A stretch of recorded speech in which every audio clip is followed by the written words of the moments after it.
देश में भले ही कोई भी चुनाव हो, लेकिन उसमें जातिगत आधार को इग्नोर नहीं किया जा सकता। पार्टियां भले ही ये कहती हुई नजर आए कि वो जातिगत आधार पर चुनाव नहीं लड़ती है, लेकिन हकीकत यही है कि जातिगत आधार पर ही आज भी चुनाव की रणनीति तैयार होती है। और यही कारण है कि राजस्थान में होने वाले 3 चुनावों के लिए भी जातिगत आधार पर नेताओं को चुनाव प्रचार की कमान सौंपी गई है। तीनों सीटों पर, चाहे सुजानगढ़ हो, चाहे सहाड़ा हो या राजसमंद, तीनों सीटों पर जिस तरीके से जातिगत आधार पर नेताओं को प्रचार की कमान सौंपी गई है, उससे साफ है प्रचार की कमान जातिगत आधार पर नेताओं को देती हुई दिखाई दे रही है। कांग्रेस में भी हालात ये है कि राजस्थान में 3 उपचुनावों में जिस तरीके से जातिगत आधार पर नेताओं को लगाया गया है, इसी ओर वो इशारा करती है। वहीं आपको बता दें कि राजस्थान में होने वाले 3 उपचुनावों के लिए कांग्रेस पार्टी ने प्रचार को तेज कर दिया है और आज से राजस्थान में प्रचार के लिए खुद प्रभारी अजय माकन पहुंच रहे हैं और वो चुनाव की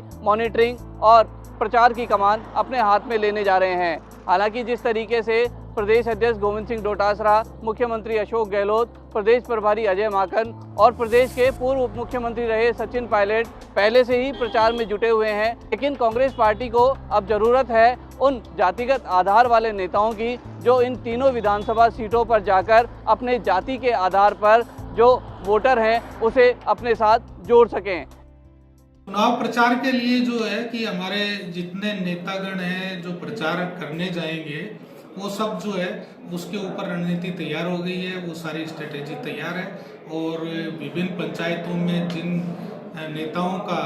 जहां प्रभाव है, जहां वो वोटों को प्रभावित कर सकते हैं, वो सब जो नेता वहां पर अपने कार्य क्षेत्रों में जाकर जिम्मेदारी से अपने काम है वो कर रहे हैं। ऐसे में अब कहा जा रहा है कि करीब 50 नेताओं को अब तक जिम्मेदारी दे दी गई है और आगे 1-2 दिनों में 100 नेता जातिगत आधार पर और लगाए जाएंगे ताकि जातिगत आधार पर कोई भी वोटर उनसे दूर न रह सके। जयपुर से ईटीवी भारत के लिए अजीत शेखावत।